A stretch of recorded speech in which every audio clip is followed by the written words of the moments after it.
License to Spill. Real conversations, no performance. New episodes drop bi-weekly on Spotify, YouTube, and Apple Podcasts. We're talking mental health, business, boundaries, burnout, growth, and all the stuff therapists usually keep off the mic. Follow us on TikTok, Instagram, and Facebook as the co-founders and innovators behind Root and Rise Clinical Specialists, where therapy is human, honest, and evolving. Let's spill. Hey everyone, I'm Christina, your co-host from License to Spill, also known as the Rogue Therapist. If you're new here, this is the space where therapists tell the truth about mental health, about healing, and about what it actually looks like to be human in the middle of it all.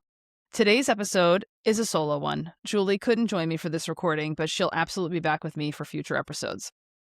And maybe even starting in February, we'll be welcoming some new voices into the License to Spill space.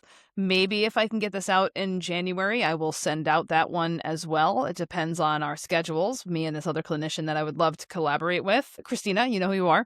So clinicians, creatives, and people doing really meaningful work in the mental health and wellness field, those are the kinds of guests that we're calling onto our show. So if you happen to be one of those, feel free to reach out to us. I'll put my information in the description after this show.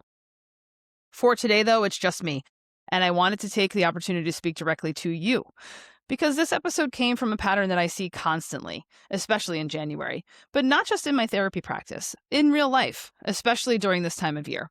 We're talking about what it looks like to be high functioning on the outside, but completely exhausted on the inside, and why having it all together is often the very thing that's burning people out. We've just come off the holidays, which are emotionally loaded on their own, and we move straight into the new year push. Resolutions, motivation, fresh starts. A lot of lofty goals are set at the beginning of January. This idea that January is supposed to be the month where everything finally clicks into place, it's a lot of pressure. And then, for a lot of people, there's quite a crash right after that. The motivation fades, old habits creep back in, and suddenly the internal narrative becomes, what's wrong with me? Clinically, this is the point where I see people turn on themselves, not because they're not trying, but because they're expecting their nervous system to magically reset just because the calendar changed. I want to be really clear about who I'm talking to today. I am not talking to people who don't care. I am talking to people who care deeply, the ones who show up, the ones who are responsible, the ones people rely on. Raise your hand if you're one of those people. It's definitely me. I'm calling myself out on this particular recording. The people who look like they have it all together and maybe always have, and often these are the same people who have never really been given permission to fall apart. It's like a high-functioning reality check, right? So here's the part that doesn't get talked about enough. The people who struggle the most in January aren't the ones who gave up. They're the ones who are already running on fumes. Let me say that again. They are the ones who are already running on fumes. They are productive, they're capable, they're reliable, and they're exhausted. From a clinical perspective, this matters because high-functioning people are often praised for the very behaviors that are costing them the most. We reward productivity. We admire resilience. We celebrate people who push through. But we rarely ask what it costs someone to function at that level without support. As a therapist, I hear this show up in a few common ways. Here are some phrases that I often hear. I don't know how to relax. I'm fine. I'm on edge all the time. I'm functioning, but I don't actually feel good. And look, it's not a personal failure. Your nervous system doesn't really care how competent you are. It cares whether or not you feel safe. What you're experiencing has a name. It's what I call being high functioning, but low regulated. On the outside, everything looks fine. Internally, your nervous system is stuck in survival mode. This pattern doesn't come from weakness. It doesn't come from laziness. It doesn't mean something is wrong with you. For a lot of people, high functioning became a form of protection. It might have even shown up really early in life. Maybe you were the responsible one. Maybe you were the one that always held it together. The one who learned that being useful meant being safe.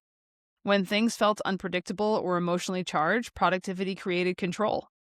High functioning isn't a personality trait. It's a coping strategy, and one that probably worked really well until it didn't. Over time, what keeps you functioning also keeps you tense. You stay busy to avoid slowing down. You stay productive to avoid feeling. You keep going because stopping doesn't feel safe. Rest does not feel restorative at first. It might even feel uncomfortable, even anxiety-provoking. That's why high-functioning people don't rest. They crash out. High functioning is basically anxiety wearing a fancy outfit. This is why the new year can hit so hard. Resolutions get layered on top of already overloaded systems. There's pressure to optimize when your body is already maxed out. When motivation drops, the nervous system tightens, and then burnout shows up. When your nervous system is overwhelmed, it doesn't really need more discipline. It needs safety, which sometimes that word might even sound foreign to some people. What actually helps? You don't really need to overfunction. You don't heal overfunctioning by stopping. You heal it by feeling safe enough to slow down. Instead of asking, how can I do less? Let's ask, how can I feel safer while I'm doing this? High functioning isn't mental health. It's survival that looks impressive. Burnout doesn't mean you're weak. It means that you've been strong for too long. You're not lazy. You're exhausted. Your productivity kept you safe once. Rest is a skill, not a reward. You don't need to become less capable. You need to feel safer being human. You don't have to earn rest. You don't have to burn yourself out to be worthy. Thank you so much for joining me today, guys. Like, comment, share, subscribe. Pass the word around that you've got some crazy therapists on a podcast. They gave us mics and we're using them.